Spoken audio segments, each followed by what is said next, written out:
This is TWIS. This Week in Science, episode number 1062, recorded on Wednesday, June 10th, 2026. We're going science supersonic today. I'm Dr. Kiki, and tonight we will fill your head with galactic winds, electric squirts, and a SpiderCam. But first, thanks to our amazing Patreon sponsors for their generous support of TWIS. You can become a part of the Patreon community at patreon.com/thisweekinscience.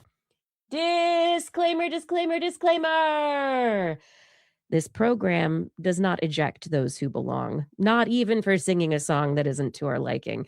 If one's behavior is consistent with the rules of the community, the ideas should be given time and consideration. Science doesn't kick ideas out. Evidence does that, or biased individuals threatened by contradiction. Stay for all the ideas here on This Week in Science. Coming up next. I've got the kind of mind that can't get enough. I want to learn everything. I want to fill it all up with new discoveries that happen every day of the week. There's only one place to go to find the knowledge I seek. I want to know what's happening. What's happening? What's happening this week in science? What's happening? What's happening? What's happening this week in science?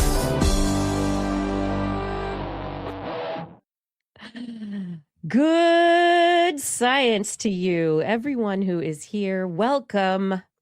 If you're here watching right now, you will see that I don't have any co-hosts today. This is This Week in Science, and it is a solo Kiki show tonight. Dr. Kiki's on her own. Yes, I am, to talk all about science this evening. But that doesn't mean I'm alone.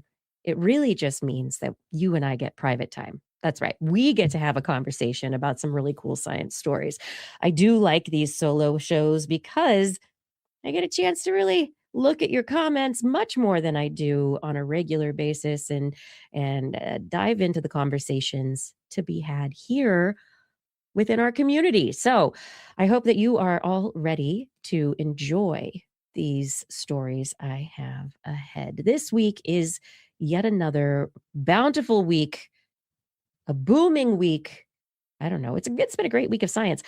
I have stories this week about a supersonic plane, some galactic winds, SpiderCam, da-da-da, da-da, SpiderCam, SpiderCam, SpiderCam, electric squirts, owl brilliance. Let's see, what else do I have? Brain stuff. I've got some neural disappointment, fructose failing, and turning left.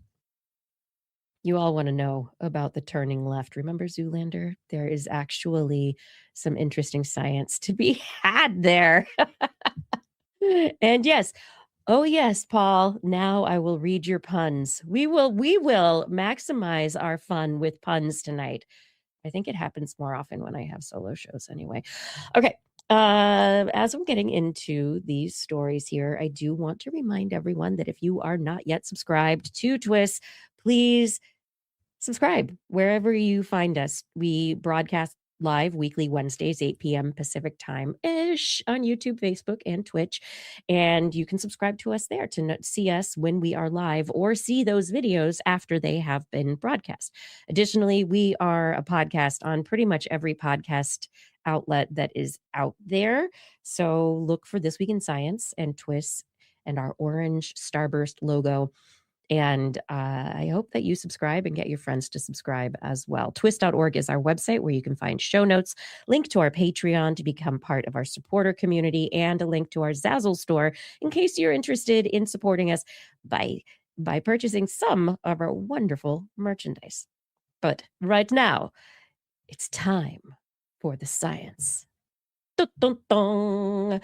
Okay, so I'm off to the races tonight with a supersonic plane.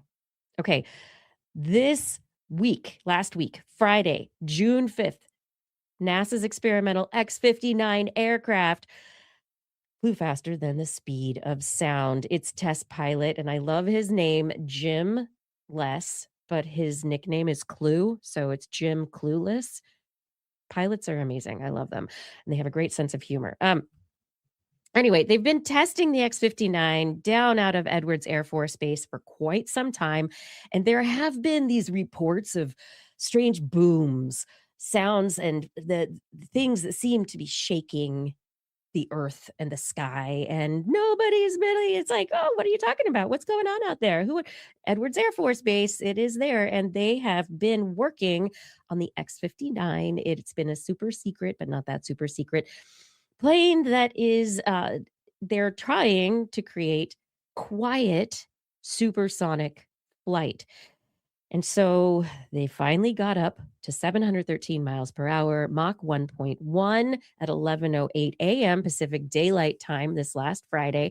Their flight lasted almost an hour and a half, and this plane is being followed by an X-15. So there's an X-15 chase plane that is doing Mach 1.1 as well in order to be able to take pictures and video of this plane as it is flying in this in this new exciting way. If you think of supersonic flight, there are lots of things that fly supersonically, but do they do it quietly is the question. If you think about the Concorde, right? The wonderful, fast supersonic plane that it kind of went out of business because people didn't like how loud it was as it cracked the sound barrier. And so this plane, this X-59, is as they say, an experimental test bed for commercial supersonic flights so that people can get and jet around our planet much more quickly, because who likes to waste time on airplanes because that they're so slow as they are. Yeah, anyway, our modern life, we have modern first world problems. Anyhow, it's a very exciting development. They are going to continue testing this X-59. The organization that and the mission that is demonstrating this supersonic flight is NASA's Quest, QUESST mission, and this group is responsible for demonstrating the technology, developing it, and basically showing that this airplane can have, instead of sonic booms, quiet thumps. I don't know if this is going to go over really well in the marketing speak, talking about the quiet thumps of the X-59 or whatever the future supersonic commercial flights are. Did you hear the thump? Oh, yeah, I know. It didn't really bother me. It wasn't like a sonic boom. It was just a thump. But was it a thump or was it a thud? I don't know. Yeah. Words are very important. And in this case, the words that have been chosen, I think it's an interesting choice. The sonic thump. I don't know. Who wants to make a band? The Sonic Thumps. It might be I don't know, big bass kind of, or maybe it's a big bass DJ, a producer. Sonic Thump. Or maybe they produce music for quiet discos. Yes. Paul Disney saying Quiet Thumps was my wrestling name in high school. Haha. Thank you. Anywho, they will be testing the X-59 over the next many months to demonstrate, as I said, a faster flight, their quiet thumps, and to actually fly it over many populated areas to see how people respond to it. So they're basically going to be testing whether or not this is going to work for people. So we will see if this will lead to the development of supersonic airliners that we will all fly on very quickly to Paris at some point in the future. Oh, the Sonics. Yes, ASMR breakbeats. There we are. Fada saying the White Stripes did Icky Thump, right? Could be a re-release of it, the Quiet Icky Thump. It might be the same thing, Fada. I don't know. All right, so moving on from the X-59, we have galactic winds discovered through the JWIST telescope, published in the monthly notices of the Royal Astronomical Society this last month, actually published today. These researchers have looked at data coming from JWIST to be able to take a look at what they call massive quiescent galaxies that are for almost 14 billion years old. So what they're looking at are very early, big, quiet galaxies. Now, when you think of a galaxy that's not quiet, you see in your mind maybe something that's got lots of gas, there's lots of stellar formation, you've got in the galaxy, you've got all sorts of solar systems that are being produced. So it's pew, pew, pew, pew, all sorts of light and dust and gas, and these galaxies are excited. However, we have a number of really old galaxies that, even though it's during this big galactic star formation period of the universe, like basically, ignition was kicking off and the universe is like, make galaxies, let's go, let's go. But then, they've got supernovas and the formation of these early massive black holes and other stuff happening. So, how does that all work together? And the question these researchers were really looking at is why, oh, why were there so many quiet, not active galaxies so early in our universe's formation and its development? And these researchers, there's been ideas for a very long time, but one of the ideas is, well, maybe if there were big enough supernovas, so massive stars going supernova within these galaxies that are forming, and maybe if you get enough of them, or maybe you get these black holes with these big jets, perhaps these massive supernovas could just blast all of the dust and gas that's in a galactic formation area away, so that there's no more fuel for stars to be able to form. And so that would explain what we see now when we look back in time as relatively quiescent big galaxies. It's like, why are they so big? But why are they so quiet? And the question of how that happened hasn't I had a lot of evidence before, but thanks to JWIST, these researchers have been looking at particular emission spectra at these early galaxies to get insights into what they call early outflows, which would be caused by supernovas.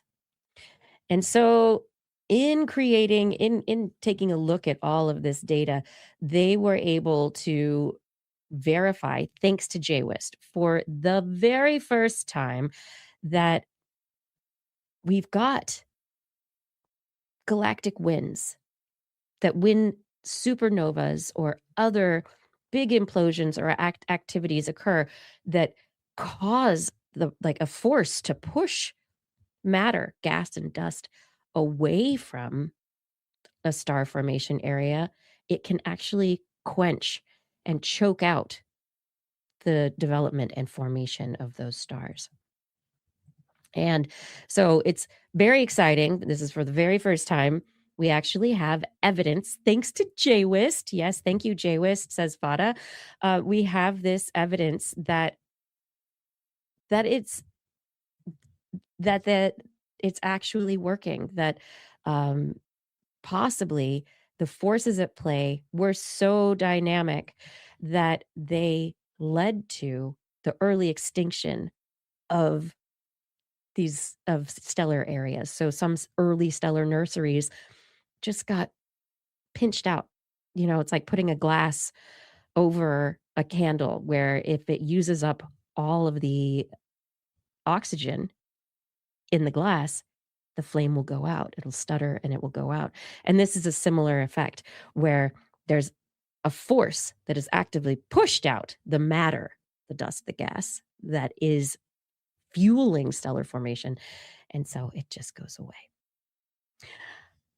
Good night, Hard Jars. Thank you for joining. I'm glad that you were here for the beginning of the show. I hope you're able to watch again later. Anyway, so I thought this was a really exciting, interesting development and a wonderful example of the work that TWIS is doing right now to help us see things that we've never been able to see before, to be able to answer questions and provide evidence to support hypotheses like this one that researchers have had for a long time, and it makes a lot of sense, but it could have been something else. But now we have this evidence, thanks to looking at these emission spectra, that allow us to actually see starburst energy. Bloop. It is coupling to outflowing gas velocity, and they imagine that this particular galaxy that they were looking at, the Crystal, Crystal-2, that this particular galaxy, that if we could look at it nonstop for, another 500 million years, we would probably see the actual impact of the outflow of all of the material from that local area. Anyway, yeah, kind of cool stuff. This is what happens. Technology allows us to advance the way that we ask questions and that we test them. It allows us to develop new ways of answering questions. And it's just, I think technology is one of those wonderful things that allows us to seek further and learn more. Let's see, what am I looking at next here? Oh, speaking of technology, let's talk about spiders. Yes. Okay, so my next story is spiders. The SpiderCam. The SpiderCam is a camera that has been developed by researchers at Northwestern University. These researchers used inspiration from jumping spider eyes. Now, I don't know if you know the depth to which jumping spider eyes actually work. So there have been stories about spiders and other insects, and I think it's really jumping spiders that were the ones, and I think also maybe dung beetles being able to navigate by using celestial maps. So humans are not the best at, even though vision is our primary sensory perception, and it's a big part of our brain, we're not the best. And our eyes actually suck. They're terrible. And our brain is taking up most of the brunt of processing all of this stuff. Spiders, however, cute little jumping spiders, each of their eyes has multiple retinas. Our eye has one retina, right? We talk about people getting retinal replacement. We have all sorts of cool surgeries now and ways to improve the retina. We have also, glasses and contact lenses that we can use to modify the way our retina works. Spiders, and the thing that one retina allows us to do, it gives us one level for depth of focus. And so the way that our eyes and our brain work together to get three-dimensional vision, so that not everything is a flat television looking like surface, we get three-dimensional vision because of the horizontal placement of our eyes and the slight differences in the way that each eye is focusing and how light is hitting each individual eye. And the variations between them allow us in our brain to be able to discriminate from that binocular disparities. Okay. Spiders, they have more than two eyes. They have lots of lovely eyes. And each of the jumping spider's eyes has more than one retina. So they have layered retinas, and each retina in an eye actually can give a different focal level. And so one spider eye can have a focus on something close up, and also the next retina allows a focus on something further away.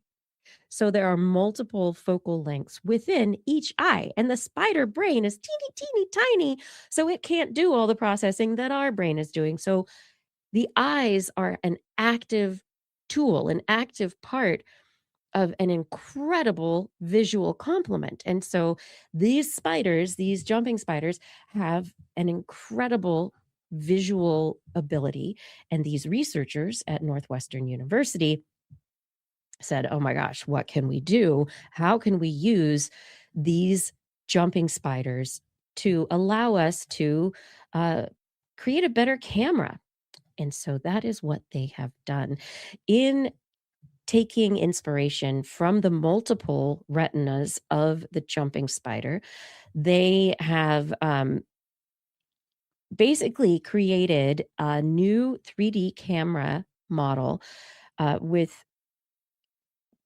sensors that are kind of based on the way that the spider eye works. And so the main researcher, Emma Alexander, she says, all right, here she says, the spiders see multiple levels of focus at all time.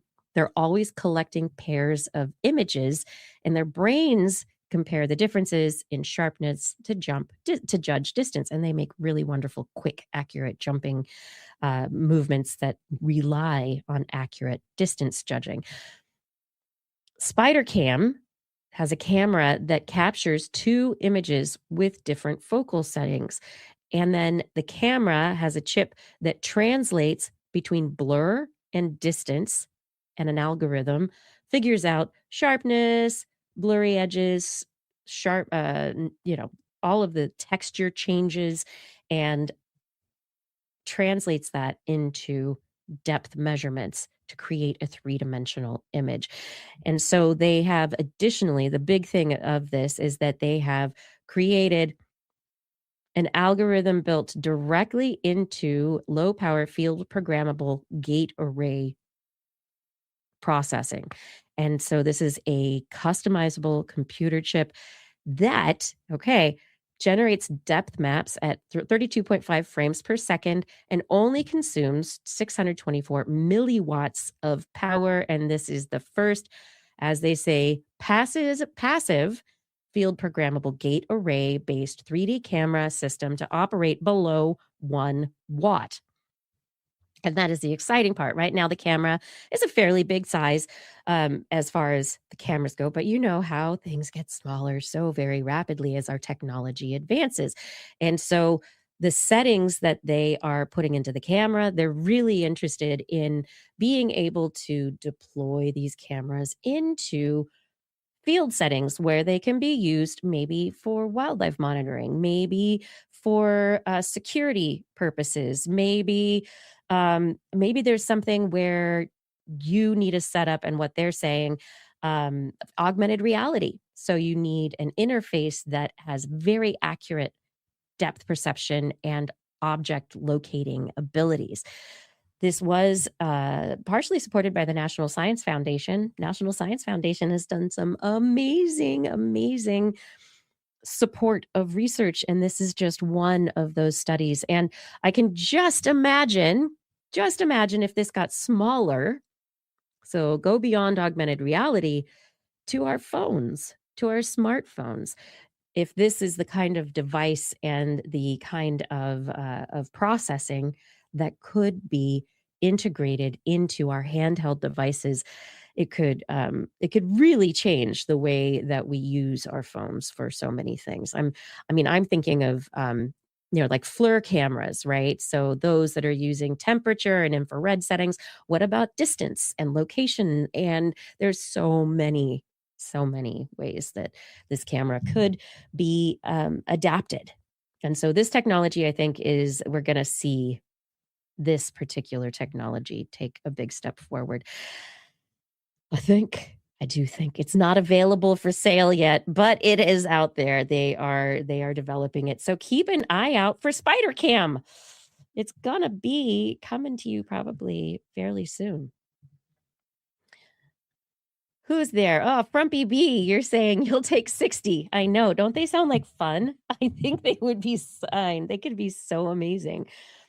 I mean, augmented reality, even, yeah, there's so many ways. And I'm thinking about, unfortunately, like the glasses, but if you wanted to wear augmented reality glasses or goggles and walk through the world, imagine how miniaturized cameras that have this capacity, how they could benefit that technology as well. I know there's some real uses in there. Yeah. SpiderCam does whatever an iPhone can. That was really good, Vada. I like it.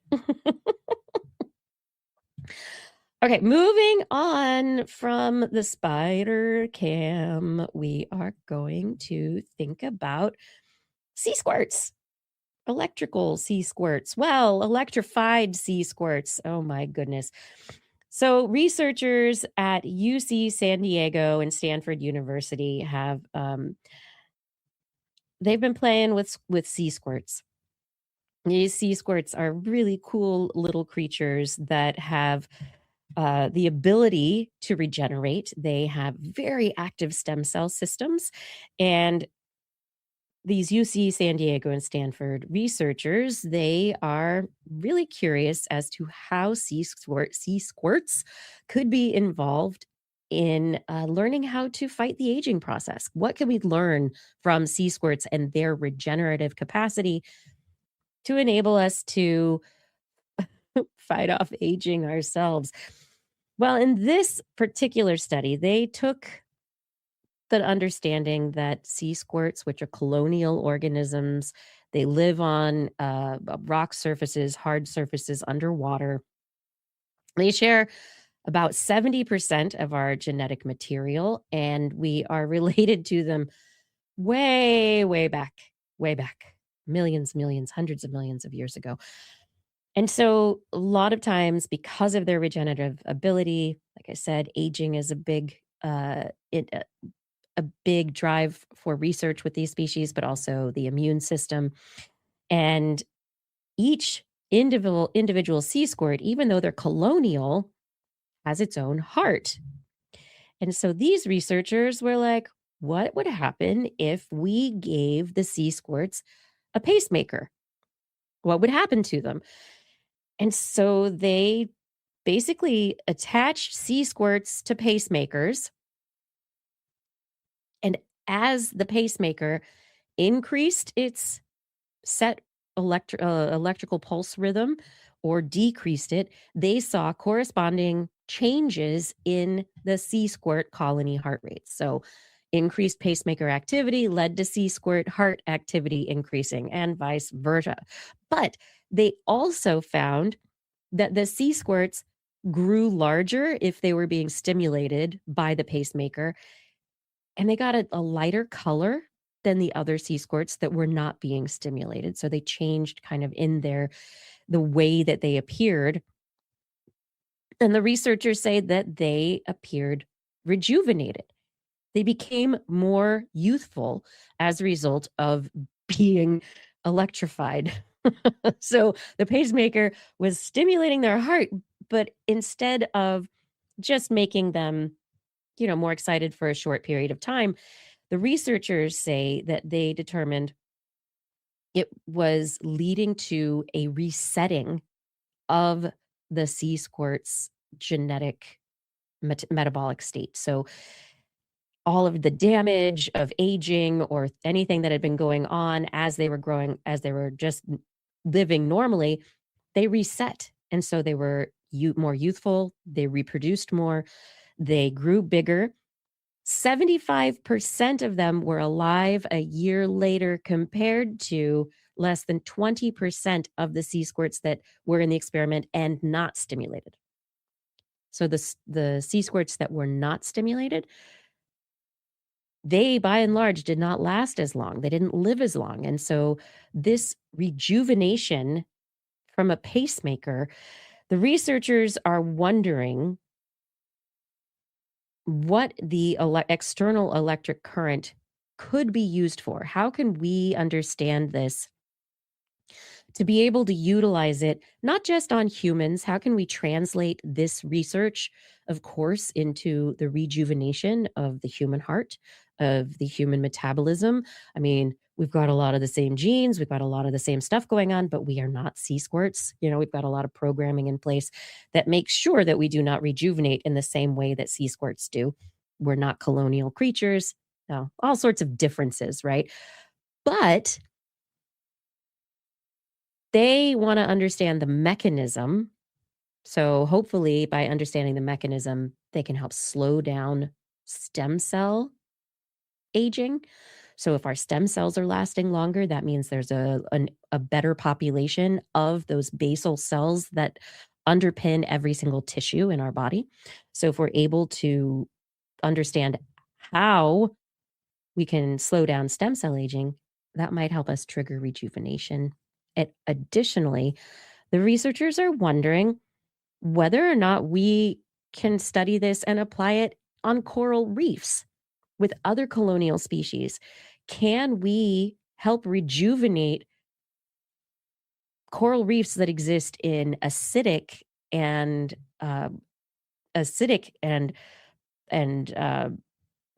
climate change impacted waters? So in hot, acidic waters where corals are dying in the summertime in these incidents, perhaps we could add electrical stimulation to the mix. I don't know. This was just something they are suggesting, but perhaps it could help coral reefs to become more resilient. Is there a way that wireless devices could use electrical signals to boost the survival of coral reefs?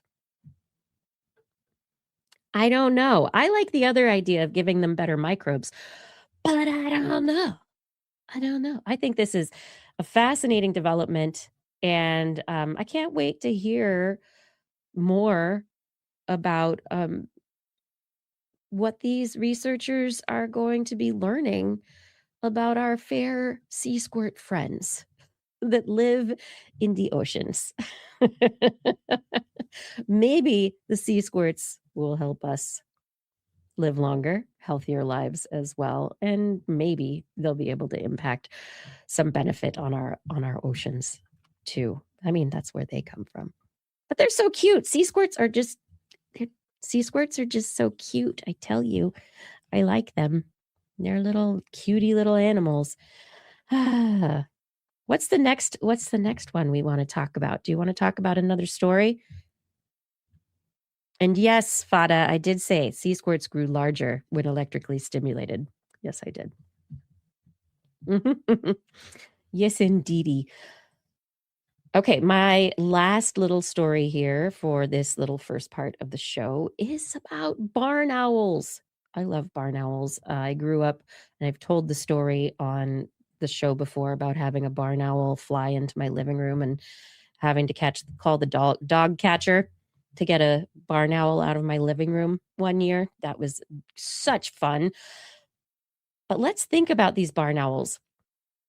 It's unfortunate that out in rural areas, very often we will encounter situations where barn owls get hit by cars. And there's been a big question about, why do the barn owl, the idea is, the barn owls are just seeing their prey in the headlights, in the beams of our headlights on the road, going down to catch those prey and being hit by the cars. But maybe there's more to it than this. And so the researchers have been working for years on understanding how barn owls, when you think of their color morphs, there's the white barn owl, which has like a reddish, grayish back and a white front. The face of the barn owl is a nice, cute little white heart-shaped face. And it's got, rimmed by a little gray. And they're just, such cute little animals. And yes, but they also, many of them have a white underbelly. Their ventral surface is white as well as their face. The underside of their wings are white. And so there have been questions about predatory success when they are so uncamouflaged. Like, look, a prey species looking up into the sky is going to see a very bright, scary thing heading for it. especially if it's being illuminated by a moon or any other lights. So, how does that impact their ability to hunt? There are other color morphs of barn owls. Some of them are more reddish, where their underside is reddish as well. And so, the idea has been that, oh, well, the white ones probably should not be as successful as these reddish ones. However, okay, this is where it gets super fun. And I wish Blair were here tonight to join me for this one because it's just such a fun story. So let's get into it. So they looked at um, how the barn owls were orienting themselves at night when they were hunting. So taking a look at their acceleration, taking a look at their latitude and longitude, where they were flying, how they were flying during the night, and how they were, where they were when they were attacking their prey. They decided to keep asking questions about how the different morphs were orienting themselves in their attack to see if there were any differences. And what they found is that the red morphs that are more camouflaged most of the time didn't seem to have as much of a specific attack directionality as white morphs. White morphs had a tendency to orient themselves into the moon so that the moon light, reflected light from the moon, would actually be illuminating them. And say they suggest that this is beneficial because they would be illuminated and their white ventral surface would appear very bright, and any prey species would their hypothesis is that prey species go into a freeze mode from being surprised at the sight of this not camouflaged, very bright object attacking them, this animal attacking them. And so the hypothesis is that white-bellied barn owls use their white coloration to their advantage when they are hunting. And it turns out to be true. The white barn owls don't, on nights when it's well lit, they catch prey faster and they do not spend as much of their night hunting as the red morphs. So the red morphs, even though they're more camouflaged all of the time, they don't have that element of surprise that the white morphs do. And in effect, they have to work harder. So the white morphs actually, and the white morphs are taking advantage of their coloration when it comes to their hunting. And so now let's go back to the headlights. And on a darker night, it's not a far jump, not a big reach, right? To think that the white morphs could be orienting themselves toward headlights to be able to surprise their prey, hence getting themselves hit by cars much more often than the red morphs. And so I think that would be another interesting thing to look at as to whether or not the red morphs are hit by cars as often as the white morphs are. Because if the red morphs are not using the reflected light then off of themselves like the white morphs are, that would imply that they wouldn't be orienting into a car and potentially flying into it. Yeah.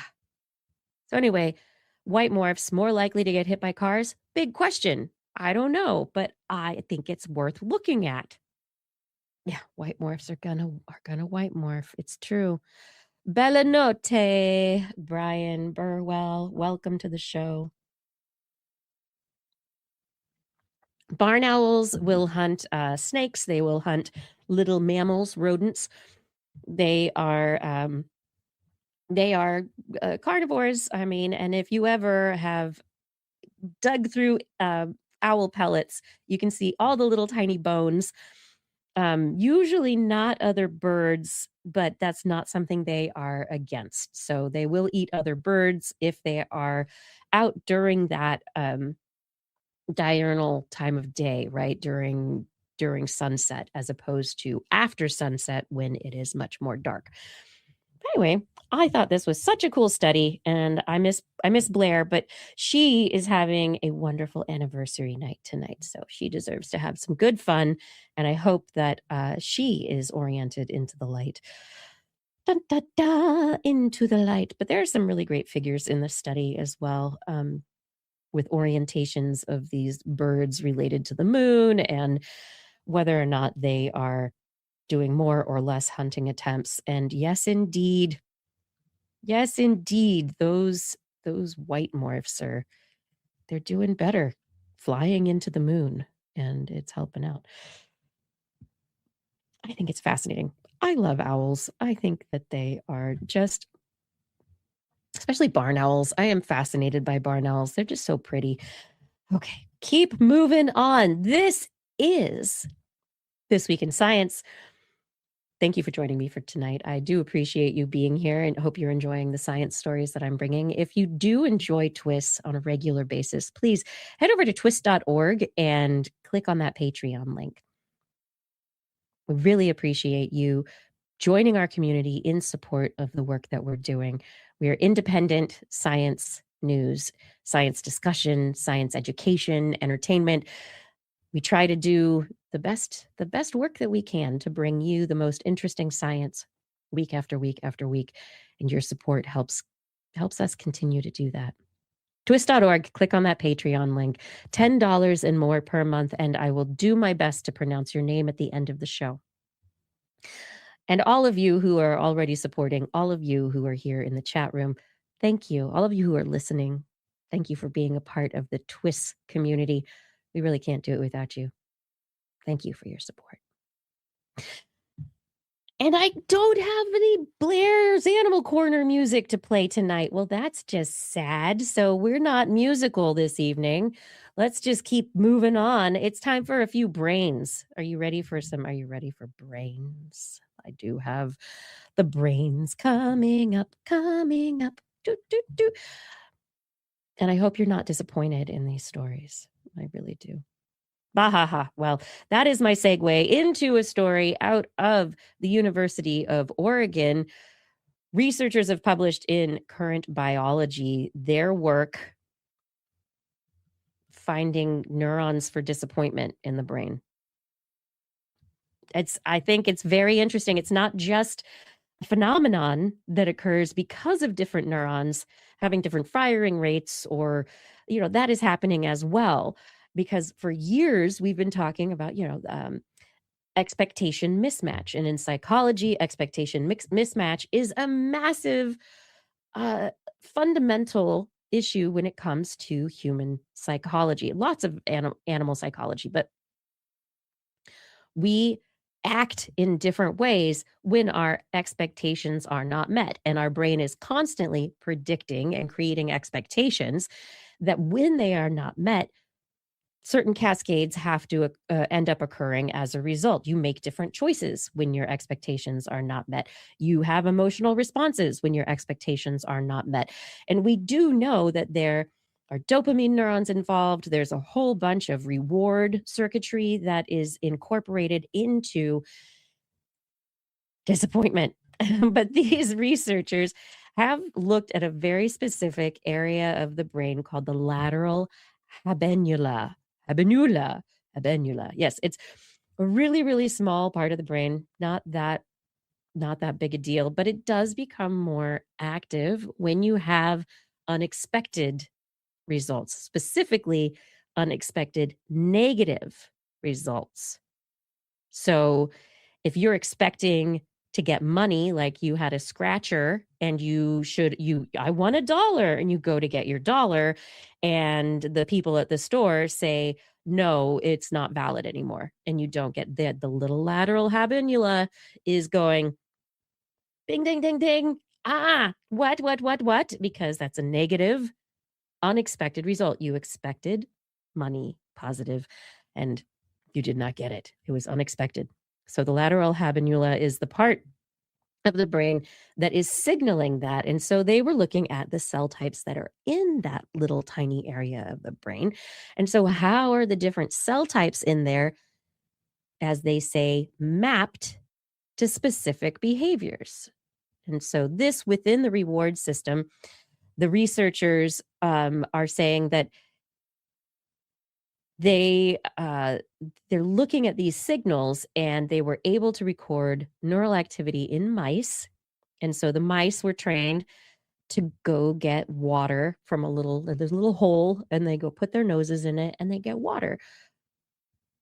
But the researchers mixed it all up. And so sometimes there wasn't as much sweet water there for the mice as was expected, or there wasn't any sweet water at all. What? No sugar water? What are we going to do?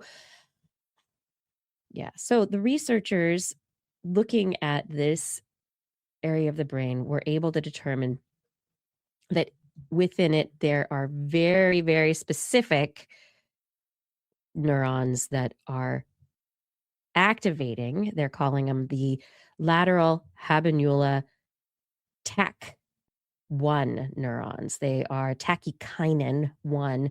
And so it has a very specific kind of signaling, the tachykinin signaling cascade. And they are selectively tuned for what they call negative RPE. So they are neurons encoding negative RPE. RPEs are reward prediction errors. And so that's that you predict. The expectation is what happens is different. So that's an error in your brain. Your brain goes beep, beep, error, error. Lateral habenula goes oop, oop, it's happening. And then these little neurons, they're a very specific kind, and they're the ones who say, this is what's going on. This is negative. We don't like it.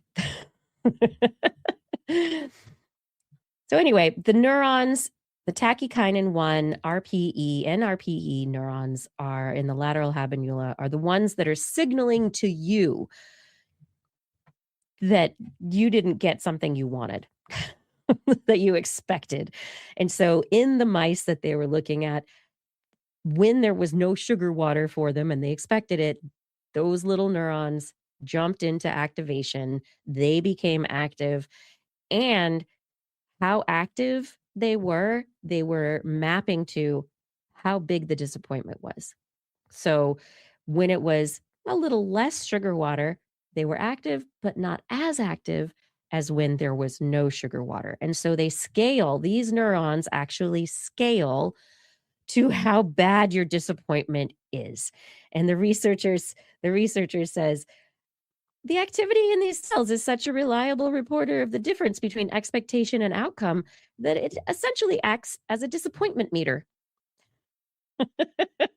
So I think this is going to be a very interesting area of the brain to study, especially if our brains and certain people maybe are wired for greater disappointment and for disappointment to impact them in really negative ways. And so if we can find ways of helping to regulate when these neurons are dysregulated, I think that it could actually become a very important part of treating certain mental disorders, or at least understanding how this part of the brain and these neurons are tied directly into that reward pathway, and how perhaps we can help treat anxiety disorders, maybe how we can help treat addiction disorders. Maybe understanding this can really help us to fine tune some of the treatments that we offer people in terms of helping them out when they are disappointed. Yes. Wait a minute. How am I doing this week in spaghetti? I'm not doing this week in spaghetti. No, Blair is off playing Lady and the Tramp. That's right. We'll have to ask her later.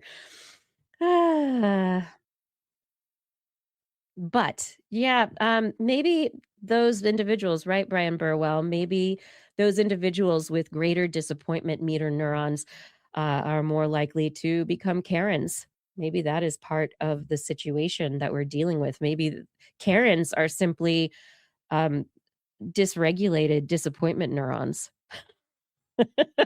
It's very possible. Oh boy, oh boy. Let's see. And then, oh, okay. I really like this story. because we talk a lot, this is moving from the brain into the gut, but it's still related to the brain because we're talking about the gut brain axis. Da, da, da. I talk with my son a lot now about different kinds of sugars, and he's very interested in nutrition and trying to be healthy. And I don't know. I think it's teenage looks maxing kind of stuff. And I'm like, what are you doing right now?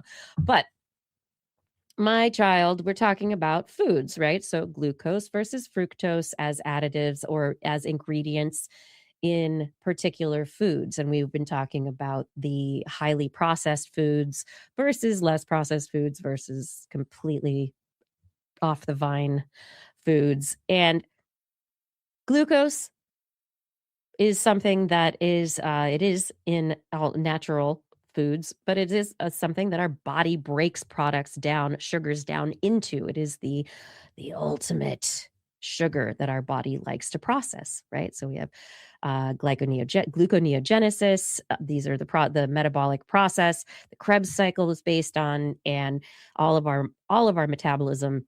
Glucose, it's the one, but we can use other sugars, fructose, for instance, and a lot of foods, fruit has fructose in it. It is the main kind of sugar that you when you cut open a piece of fruit and you eat that fruit, that is the kind of basic fruit sugar that you are ingesting. But we've taken fructose and we've isolated it using our manufacturing technologies, and we've been able to develop high fructose corn syrup. This is corn syrup that's got lots and lots of fructose in it. And we've seen through the years that there are differences based on studies how people respond metabolically, in weight gain, in our appetites, in all sorts of things to these high fructose corn syrups. And so been this question, right? We're like, oh, the high fructose corn, it seems bad, but we really can't tell you why it's bad. We haven't quite figured that out yet. Okay. And that's this study. Not exactly all the details to say this for sure yet, but this is like at first, or not first, but in the pathway, a very huge step. These researchers were looking at neurons within the brain that respond to calories, to nutrients. And so these are hypothalamic neurons that are called hypothalamic agouti-related protein neurons. And the agouti-related proteins, that comes from a particular type of coloration, agouti coloration in mice and rats, which have been the study species for so many of these of this research. And so they had first identified these particular neurons that respond to sugars in the hypothalamus of the brain a long time ago. And so that's why they're called these agouti related protein neurons. Okay. They're in the hypothalamus. They are involved in basically your body going, "Ooh, I had sugar. I don't need any more food. I'm satiated." Or I ate something, but I'm still hungry. It wasn't enough nutrients. They thought that these neurons were responding specifically to caloric input. And so their hypothesis was basically if we give fructose and glucose exposure to these neurons, if calories are what's at stake, the neurons should act the same because the fructose and the glucose have the same amount of calories. They have basically the same nutrient perspective as each other, that our bodies should not be able to tell them apart based on nutrients and calories. So as they say, they're challenging this prevailing model of agouti related protein neurons as indiscriminate calorie detectors. All right. But what do you think happened? Why did I bring this study? Why do I think this study is so great? Well, because that's not what happened. When they were given fructose, the neurons responded less. They did not respond as strongly as when when they were given glucose. So the difference is there's a specific lock and key mechanism. I don't know. I'm not going to say that for sure. There is a mechanism that tells the difference between fructose and glucose. And the neurons think of, and I'm anthropomorphizing a neuron right now. The neurons respond to glucose as you're the sugar, you're the you're the full calories, you're the best thing. This is good. And so I ate the glucose like dessert, right? You have glucose in your dessert or in syrup on your pancakes, whatever. The glucose reading, it leads to satiation response of those neurons and to a diminution of hunger. Fructose did not do that. When fructose is applied, the neurons do not act that way. They continue to act as if they have not received a similar amount of calories that they want, and the neurons are still asking for more calories. Again, anthropomorphizing neurons here. But what this can tell us is that it implies that fructose, high fructose corn syrup, people who are ingesting this regularly are not going to be feeling as if they have ingested the same amount of calories as people who have ingested glucose alone. And fructose may be leading to some of the seeking behaviors, the appetitive behaviors that lead to weight gain and lead to additional metabolic disorders. Because if the neurons are still acting like the body should be working in a particular way, even though you have gotten the same number of calories, you have gotten the similar amount of sugar, quote unquote, that means that your body is acting differently. It is not going to have, it's not being signaled to do all of the things that the metabolism should be doing if for a similar amount of glucose. It's still spinning. So I think what this study really implies is that this is a real basic mechanism for how fructose and high fructose corn syrup to be impacting people's metabolic profiles, their diets, their weight gain, all sorts of things. So good reason to reduce your fructose, because your body, or at least know that if you have something that has fructose in it, that's why you're still like, I want something else sweet. I'm still hungry. I'm not satiated, because your neurons are not satiated because they do not respond to fructose in the same way that they do to glucose. Yep. Yeah. Anyway, fada. Gluconeogenesis was your prog rock band. That's funny. And the neurons go do to do to do do to do. I like it. I think we need to do a remake. Let's see. Glucose must be even more empty calories than other carbs. Glucose is like the basic calorie for carbs. It just is sugar. That is it. So in terms of nutrients, it's glucose. It's carbon, oxygen, hydrogen. That's it. There's nothing else. So in terms of empty calories, the sugars are just sugars. Whereas if you're talking about carbs that are made from that are flours, right, that have starches that can be broken down more fully, those contain a lot more. So yes, glucose, when you're talking about empty calories, I mean, it's just, a spoonful of sugar, man.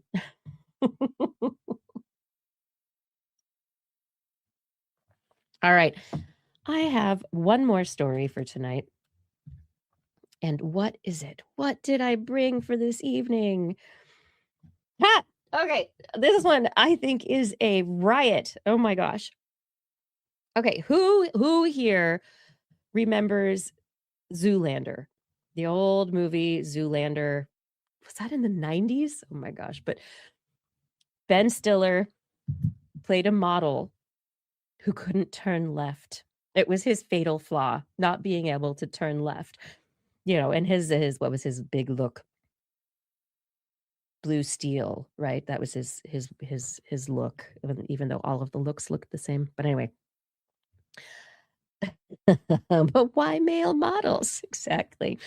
Oh, Fnord. Yes, that's yes, yes. So Zoolander could not turn left, which means he was very different from a large majority of humankind. This study, published in Nature Communications, it is open access, so you can read it yourself if you are interested in taking a look at this work. I just need to read you the title. Individual locomotor bias drives counterclockwise motion in pedestrian crowds. So these researchers, they for years have been looking at why people turn left, because apparently they made observations. There have been many observations that collectively, in crowded scenarios, individuals are more likely to turn left than right. Mosh pits, public spaces, like all sorts of ways that we could think about where humans are together and how they move around each other. The majority of people are most likely to turn left, which is, I think, very interesting if we think about the predominant handedness being right-handed. So this is right, a lot like right-handed people, like most right-handed people turning left. I don't know. This, I think, is just such a weird study. So the researchers have been looking in Japan and Spain, where people drive on different sides of the road in Japan versus Spain. They also looked at adult populations. They looked at preschool populations to be able to see whether or not there was a developmental aspect to it. What are the kids on the playground doing? Are they turning right or are they turning left? Yes. What if by land you're saying sharks circle left in tanks as well? Shark and grocery stores too. But not typically sharks in the stores though. I was going to ask you about that one. Yes, but so grocery stores, people go down an aisle and turn to the left. I find myself I go to the far right and then I go to the end and I go left. But then I go right and then I go left and then I go right and I go left and I go right. But anyway, that's not the issue here. But I find this phenomenon weird and so interesting. And why? Why is it? What is it? All sorts of other species that have a bias for this counterclockwise locomotion. Why do we locomote in a counterclockwise way? The researchers don't know why specifically, but through their various studies, they were able to show, they ruled out the possibility that they found it. Here's from their paper. They observed that the counterclockwise motion consistently emerged even when all pedestrians roaming in an enclosed space were left-handed or when their turning preference was to the right. So when people had a preference to move to the right, the movement still ended up being all to the left, which is very interesting. They ruled out the possibility the causes associated with interactions with boundaries. So they had experiments in open spaces. People still went counterclockwise. They looked at interpersonal interactions. So like when people are coming face to face with each other and how they move to avoid each other. And would that trigger the counterclockwise rotation? But they didn't actually support that idea because of their experiments in Japan. And so they also excluded a strong effect of social or acquired influences. So kids in nurseries, they also turned to the left. Everybody turns to the left. So now, whenever you are in public, I really hope that you take a take a note to which way the traffic is moving, not just the traffic that is being led by traffic signs, but people in the mall, people at the store, people around you in the park. Which way are we moving? And what seems to be propelling us in that direction? So, yeah, is it chirality? Is it down to chirality? I mean, especially as we talk about, and yes, I'm sorry. I'm I guess handist. I don't know. Am I handist because I'm talking about handedness? Um but yes, we've got to think of the snakes and worms here. But that handedness, if it is if the majority of people are right-handed, why be going to the left? Why do left-handed people go to the left as well and not have the opposite preference? I want to know more. I think this is an important question. We need to know. We need to know why. Why are we all moving?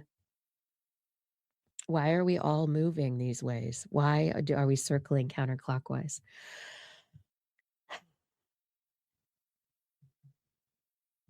Yeah. So anyway, people by themselves move to the left. I don't think this is the final word on this, although they have done a great number of studies and looked at other research looking into this question. And so it's emergent. It's a phenomenon that comes from individuals and groups adopting behaviors when they are in a social group. So this could be an emerging phenomenon related to oscillations, stripes, waves that are observed in large, dense crowds, they say. So these movements can come when there's no leader orchestrating them, when they're not even trying to create a pattern.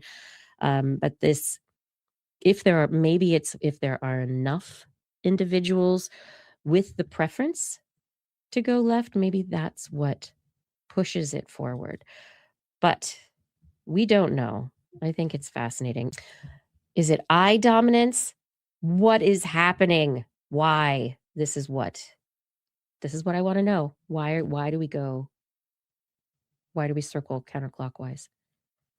I would like somebody to help explain this. So if anybody can help me here and explain why, I think it's great. Teenagers in a Spanish courtyard. They looked at 107 students aged 13 and 14. And the kids just walked around by themselves in an open courtyard. That's all they did. And they just checked to see, using a drone above them, to see which way the kids moved. And it was counterclockwise most of the time. What does it have to do? Why do individuals alone? What does it have to do? I don't understand. Why not just go straight? Why turn left? Is it, and did Zoolander know something? Like, was that a joke back then? Because he had read something, like, when they wrote it, did they know? I think, it goes back decades. Oh, are you, Paul Disney, has anyone checked which way Australians tend to move? Because, of course, the water circles the drain in the other direction in the other hemisphere. Of course. Mm-hmm. Can people be ambi-turners? I'm sure some people are ambiturnary. I don't know. Yeah. All right. Well, that's my big question for the night. And if anyone, like I said, can help me out, that would be great. But I think I've done it on my stories for tonight. And I do hope that you have been enjoying the show. I've been enjoying talking with all you water-based beings this evening. I have really enjoyed this. Oh, Brian Burwell. Oh, Burwell, you're saying you always go clockwise. Against the primary flow of the people. You go against the flow. I see you, Brian. I see who you are. Some turn to the left, others turn to the dark side. Oh dear. This is fantastic. Okay. I am done for this evening. Thank you so much for joining me tonight and hearing my stories and enjoying them and coming up with fun possibilities for our counterclockwiseness. And I do hope those of you who are listening in the car, just make sure you put on that turn signal before you do turn left. Shout outs go to all of you in the chat room. Thank you for being here and chatting with me, keeping me company, enjoying the conversation. I do love getting to talk with you all here live. Fada, thank you for your help with social media and show notes. The work that you do every week is so helpful. Gord, Arnlore, others, thank you for keeping the chat room a kind, compassionate, respectful place to be. Rachel, thank you for editing the show. And Identity 4, thank you for recording the show. Thank you so much for all of your help in making this show possible. And especially our Patreon sponsors. Thank you to Aaron Anathema, Adam Mishkan, Alan Viola, Ali Swanson, Andrew Swanson, Ali Coffin, Andrew Swanson, Artem, Arthur Kepler, Bob Calder, Bob Coles, Brendan Minish, Brian Carrington, Chris Wozniak, Christopher Dreyer, Christopher Rappin, Craig Landon, Craig Potts, Daryl Myshak, Dave Wilkinson, David E. Youngblood, Don Mundis, E.O., Eden Mundell, Eric Knapp, Flying Out, Fred S104, G. Breton Lattimore, Greg Briggs, Jack Jason Olds, John Atwood, John McKee, John Ratnaswamy, Johnny Gridley, Ken Hayes, Kent Northcote, Kevin Parachan, Kevin Reardon, Kurt Larson, Lon Makes, Lauren Gifford, Mary Gertz, Marjorie, Mark Hessenflow, Mark Jason Jenkins, Noodles, Patrick Pecoraro, Paul D. Disney, Paul Ronovich, Philip Shane, Pierre Belazar, Richard Badge, Robert Norland, Robert W. Farley, Rodney Lewis, Rudy Garcia, Remy Day, Sean Clarence Lamb, Chubu, Stephanie Embry, thank you, Stephen Alberon, Steve Leisman, aka Zima, Sue Doster, Teresa Smith, Tony Steele, and Vegard Shefstad. Thank you, one and all, for supporting TWIS. Thank you for everything you've given, even if it's for 1 month or for multiple years. Your support is so very appreciated. And if you out there, if you would like to support us on Patreon, head over to twist.org and click on that Patreon link. It'll be pretty easy to sign up from there and join our community on Patreon. On next week's show, we will be back on Wednesday evening at 8 p.m. Pacific time-ish, broadcasting live from our Twitch, YouTube, and Facebook channels. If you want to listen to us as a podcast, just search for This Week in Science wherever your favorite podcasts are found. If you enjoyed the show, get your friends to subscribe as well. And for more information on anything you've heard here today, show notes and links to stories are going to be available on our website once the podcast is up at twist.org. You can also sign up for our newsletter, which will be published and sent to you someday. We love your feedback. If there's a topic you would like us to cover or address, or a suggestion for an interview, please let us know on one of our social media accounts or send us an email. I love getting emails. Make sure you put TWIS in the subject line, though, so that your spam filter, your spam? No, I hope it's not spam. Unless it is actually from spam, like Hormel or whatever they are. But, so your email doesn't get spam filtered into a galactic wind that's blowing out the stars, man. No, nobody's there right now. We look forward to discussing science with you again next week. Blair will be back. And if you learned anything from the show, remember, it's all in your head. This Week in Science. This Week in Science. This Week in Science. This Week in Science, it's the end of the world. So I'm setting up shop, got my banner unfurled. It says the scientist is in, I'm gonna sell my advice. Show them how to stop the robots with a simple device. I'll reverse global warming with a wave of my hand. And all it'll cost you is a couple of grand. 'Cause this week's science is coming your way. So everybody listen to what I say. I use the scientific method for all that it's worth. And I'll broadcast my opinion all over the earth. 'Cause it's This Week in Science. This Week in Science. This Week in Science. Science. Science. Science. Science. Science. This Week in Science. This Week in Science. This Week in Science. This Week in Science. in science. This week in science. This week in science. This week in science.